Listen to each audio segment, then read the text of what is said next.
Hello and welcome to Infinite Elements of Love Inc., your local nonprofit right here in Central Florida. Thank you so much for joining us again. If you're on our YouTube channel, please do take a look at the website, www.infiniteelementsoflove.org. In addition, you can find our contact information, including our email, our phone number, right there under the description of this video. Like, share with someone you love, and also continue to comment. So we're more than welcome to receive comments and to answer those comments. Please keep it within the guidelines and no crazy content, as I've seen every so often. So we are coming back into the series on marriage, and we left off in part 1 of the marriage series.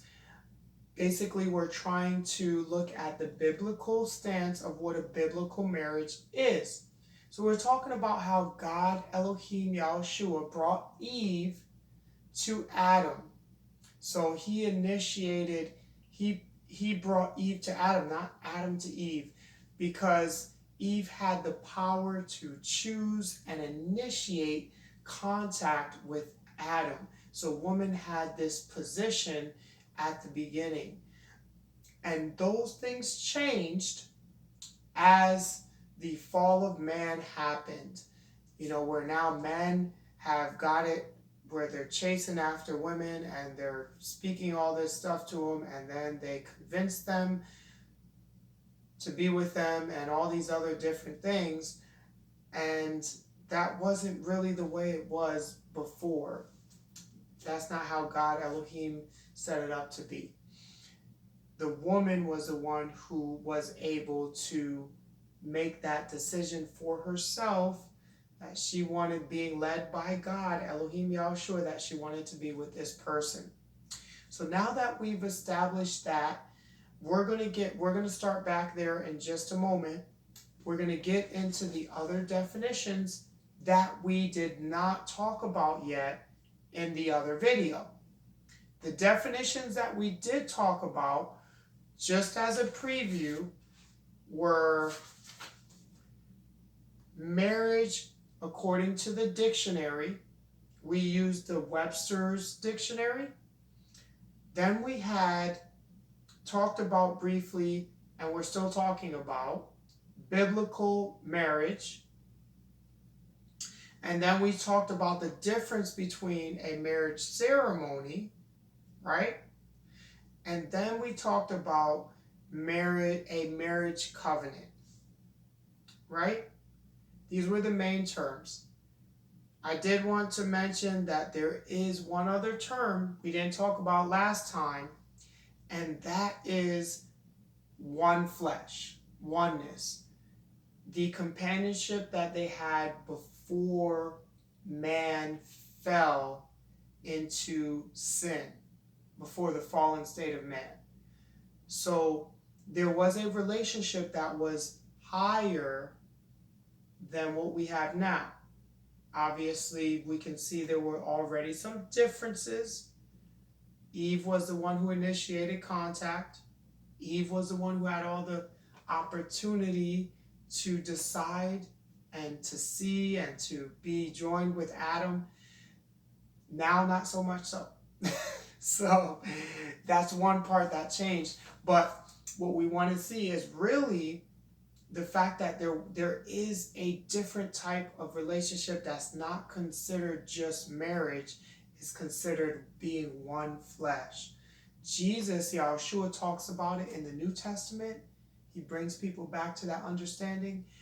But we see it initially here in Genesis. So we'll get into that.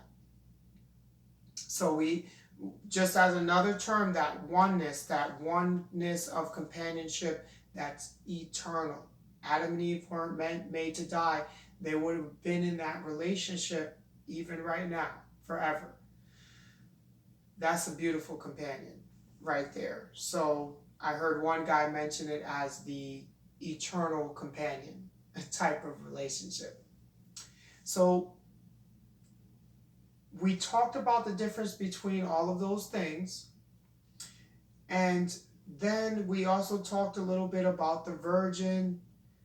What I wanted to start on now is a definition according to the dictionary of adultery. Once again, we're going to look at the Webster's Dictionary online. And that particular definition is voluntary sexual intercourse between a married person and someone other than the person's current spouse or partner. That's what the Webster's Dictionary says about adultery. Now let's see if this doesn't take too long to type it in. We'll look at the definition of fornication, right? Just want to get these terms.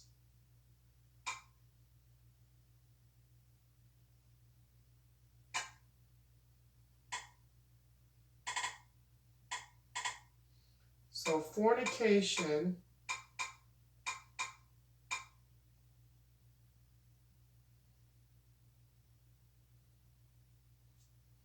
went back to the same one. So we know that biblically speaking, some of these definitions are a little different.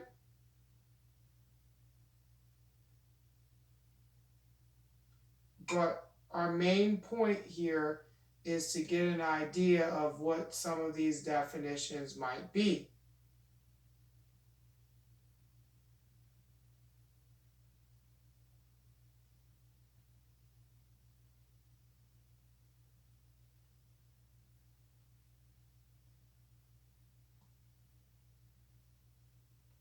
Okay, here we are.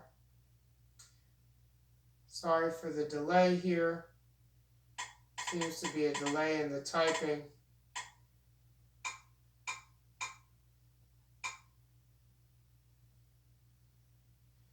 Okay, so here we are at fornication, and the definition according to Webster's Dictionary, Merriam-Webster, is consensual,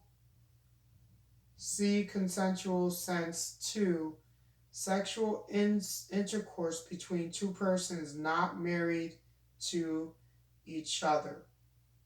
So now we have the term adultery and we have the term fornication, right? So the two people are not married to each other. So the difference between adultery and fornication, we saw that adultery was someone who is married sleeping with someone other than their spouse. Fornication is someone who is not known to be married sleeping with someone who is not known to be married at all either. So they both have to be in a place where they're not married. Now, biblically, we know, as we talked about last time, that marriage, in God's eyes, the biblical standpoint, has to do with two people who are virgins who come together. Now, when they come together, obviously, there's ceremonies, there's things that they make it known that they come together. Excuse me. Excuse me. So these are the things that we're talking about. So we have fornication, we have adultery, betrothed, right? Betrothed is kind of an older term. Betrothed is where the parents would give their daughter and their son, promise their daughter or their son to someone else's daughter or son. Then they were considered betrothed. It was a type of engagement. Now, let's look at engagement, because engagement, there are different traditions than being betrothed. Obviously, we know that for engagement, there's a ring, there's a few things that they use that were not talked about in the Bible. So just as a reminder, the jewelry and all of those things are new traditions. European, some of them are, the origin is more of a European origin, right?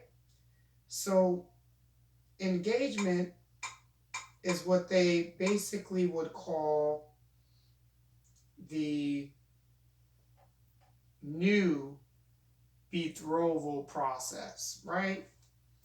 So an arrangement to meet or be present at a specific time and place. So that's just a regular way that you use the word. A job or period of employment, especially as a performer. Something that engages, pledge. That's part 2. Part 3, A, the act of engaging, the state of being engaged.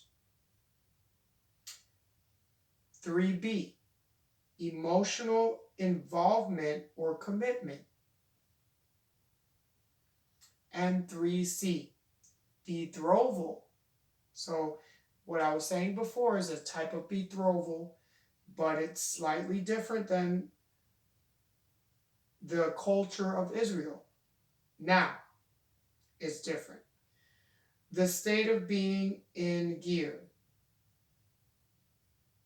And there could also be, that is part 4, and part 5 is a hostile encounter between military forces. So you can be engaged in a lot of different activities. What is normally known as engagement is there's an engagement ring, and these are traditions that are different than the Bible. There's an engagement ring, you give your hand in marriage. There's an engagement ring for the woman, right?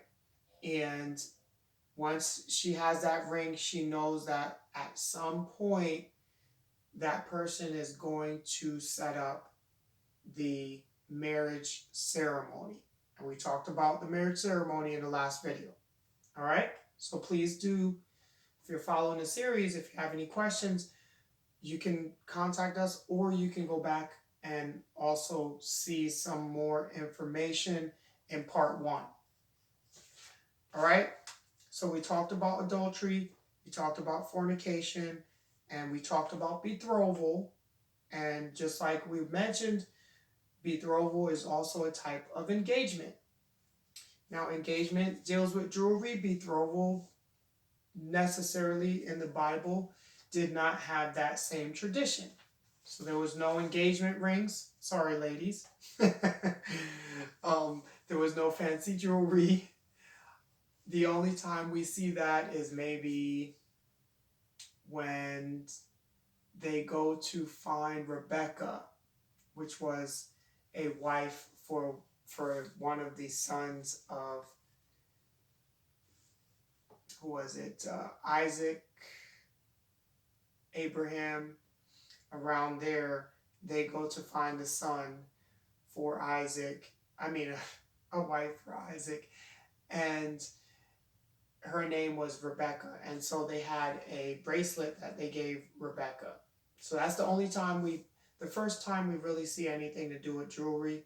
No rings, but they had a bracelet and some other jewelry that they gave her to distinguish that this was going to be Isaac's wife. Now, with that being said, what I want to do is, we talked about these terms, adultery, fornication. So let's finish what we were dealing with Adam and Eve. And then we'll get into more biblical meanings on fornication and adultery, and there's some betrothal in there also. So let's go there. We were last talking about how Elohim empowered Eve to go to Adam and to engage this interaction, to start this interaction with Adam. He brought her to Adam. So what was Adam's part in this relationship, this initiation? And for that, I want you to go to Genesis, and it's going to be chapter 2. And we finished at verse 21, where Eve was brought to Adam. So women, you had this wonderful position of choosing your man. Now the next thing is 23. And Adam said, "This is now bone of my bone, flesh of my flesh. She shall be called woman, because she was taken out of man." So Adam is here. He sees Eve. God, Elohim, presents, well, she's not called Eve yet. She's woman. We know her as Eve.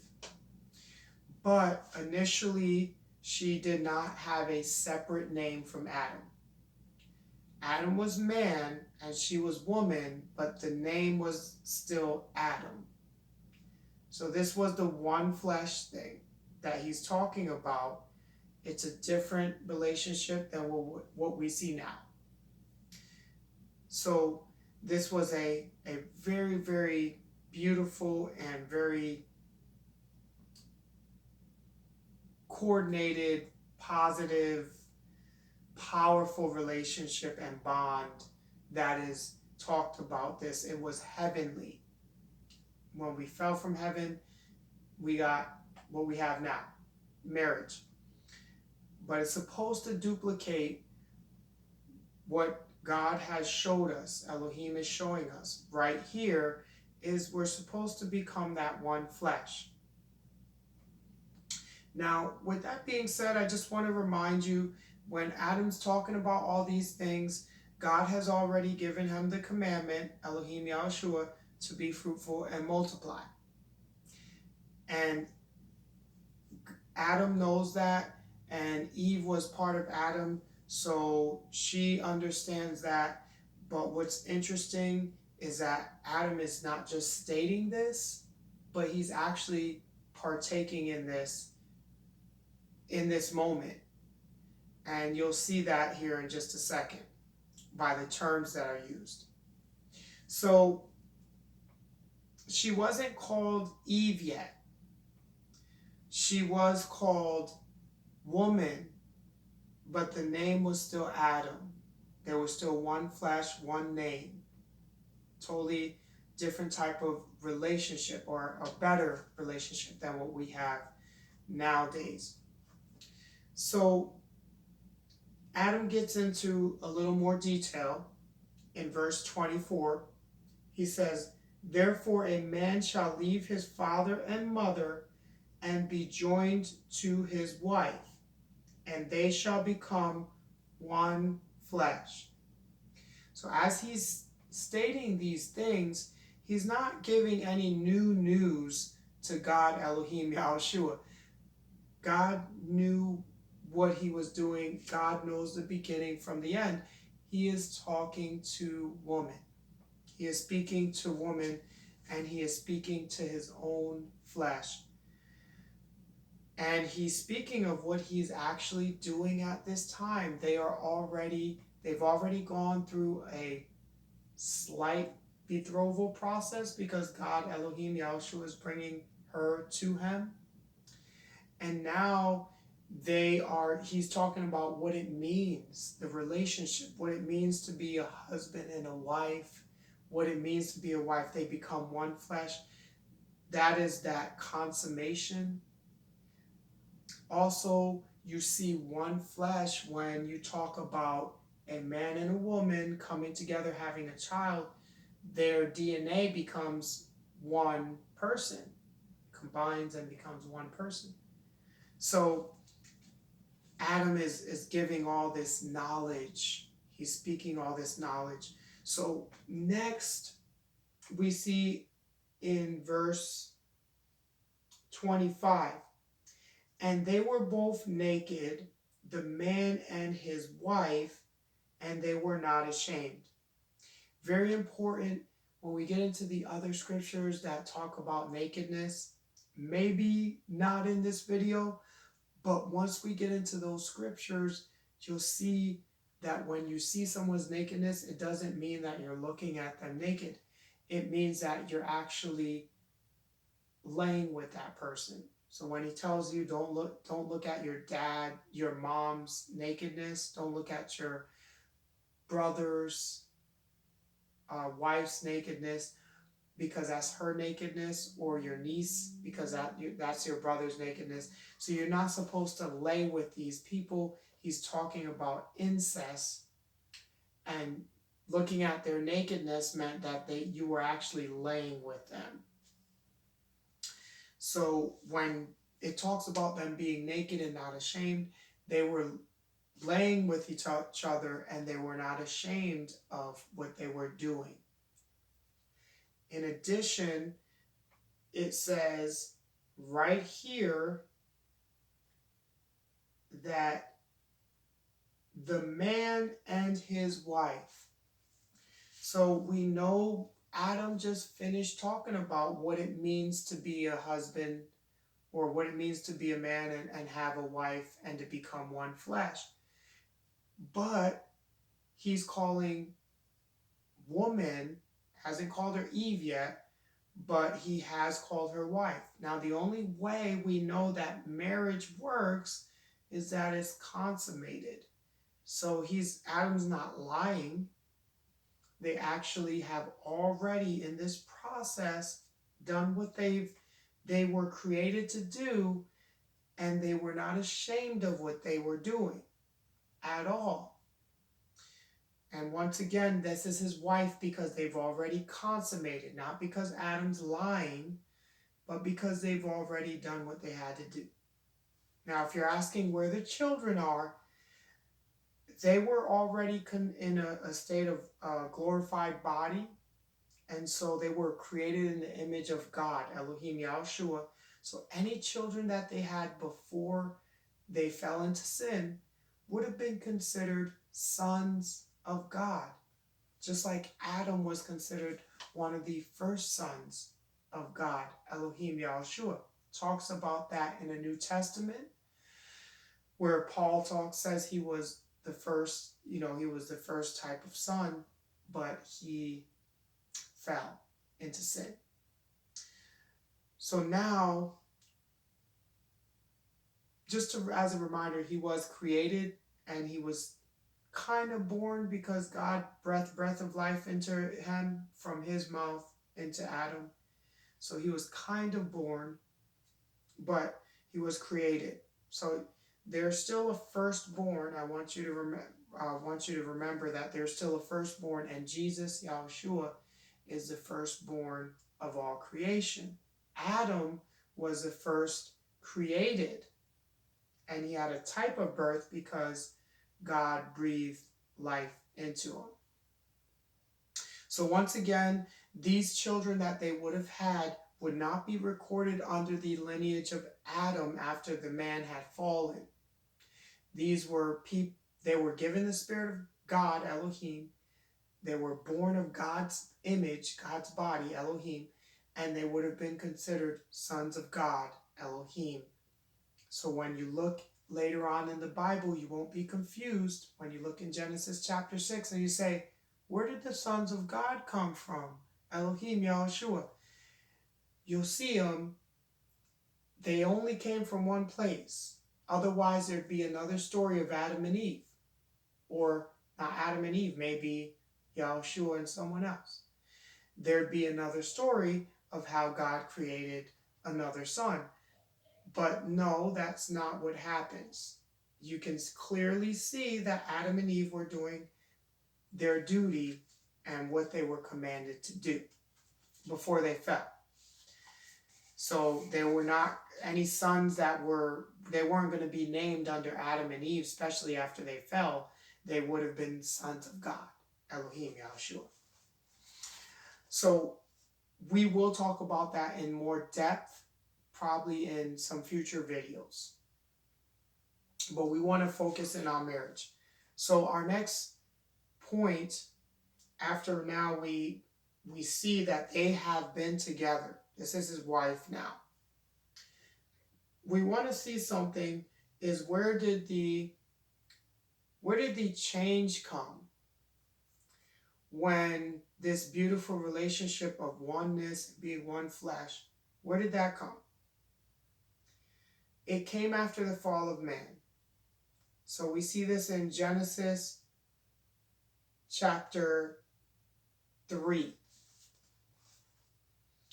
And 15 talks about woman's change, but we don't want to just focus on woman's change because Adam changes too by calling woman, which didn't have a name separate from him because they were one flesh.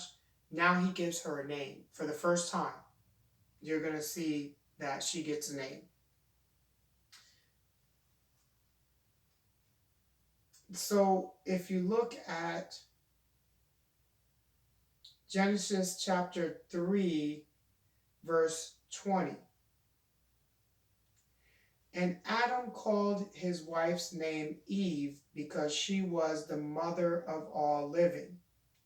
So it's going to be important that if you're watching the marriage series and you move on to the sons of God, Yahshua Elohim, that you remember this verse. So this is before Cain and Abel, which is going to happen here in chapter 4. And she was the mother. Adam called her the mother of all living, but who was living? Nobody hears about the sons of God and where they're at and what they're doing.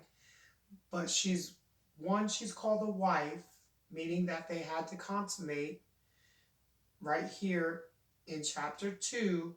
And 2, she's called a mother before Cain and Abel happened. Whoa, where did that come from? So you have to really look, and you have to read. You don't twist anything, just look at it for what it is. Once again, Adam is not lying. She is a mother, not to the animals or anything like that. No, she is an actual mother. So this is where you can see that there were children born to them before they fell from grace, before they fell into sin, right? So, and you want to see the change here. Now his wife went from woman to just being part of me to now being a whole nother name. She has a whole nother name. Something changed. And this was all through the sin. In addition, they were ashamed. So they were no longer comfortable in the garden doing the things that they were doing. They were now ashamed. And they covered themselves. So here we have the change. I just wanted to get you to see the change here. And we'll just stick with that for now. There's a lot of good stuff in here. Just as a reference point, God Elohim says he will increase woman's pain in birth. We're going to just look at that.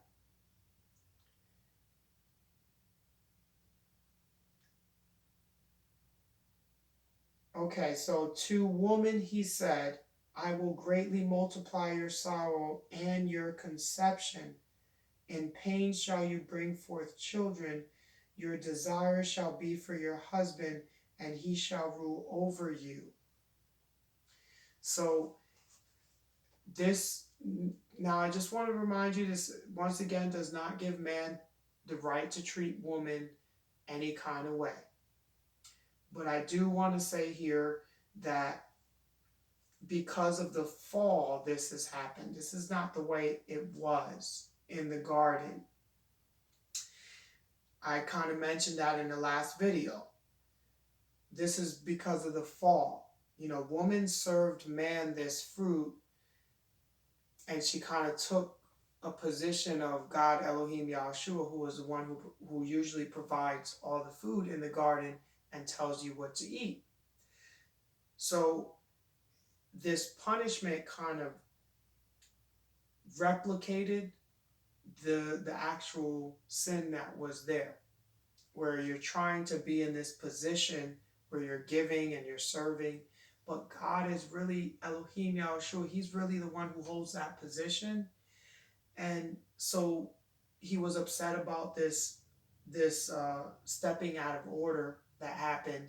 And so he said, okay, well, you're going to serve, but now you're going to serve, and you're going to, desire is going to be for him, and you're also, your service in pregnancy is going to increase. The pain and sorrow will increase. Well, there was a reference point because he said increase. He didn't say that you're going to have pain or whatever now when you do give birth. So he's basing this upon something that she's already experienced when she was giving birth to the sons of Elohim.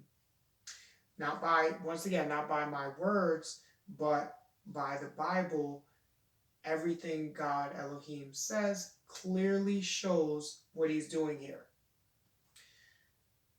The fact that she was a wife, the fact that she was the mother of all living. Once again, she was already a mother before Cain and Abel. That was in Genesis chapter 3, verse 20, right? She's already called Eve. She's already called a mother. Here, her birth pains will increase because she's already had birth before. Just as the word. I want you to see that it's the word. I don't want you to think that there's anything outside the word that we need to pull out of thin air. This is all here, right? And just to confirm that, I'm going to go to verse 4, right? Chapter 4. And Adam knew his wife, and she conceived and bore Cain, and said, I have acquired a man from the Lord. So what's important is there's two important things in the scripture. Now Adam and Eve were separate from the garden, separate from the understanding that they had of the prior relationship. Now she has a new name, a different name, I mean. And now the genealogy is no longer the sons of God. These are the sons of Adam and Eve, the fallen man. The genealogy is their genealogy, separate from the seed, the word that God Elohim had given them from the beginning. Now they have their own fleshly seed mingled with Satan's word. So spiritually, there's Satan's seed that's mingled in there also. Important to know that. So we'll talk about that here soon when we get into the other videos. I just wanted to show you the difference between those two types of relationships. One dealing with oneness and the other one dealing with more of a marriage. And then obviously we see that there were children before, and now there's that belong to God, and now there's children that belong to Eve. I have acquired a son from the Lord, a man from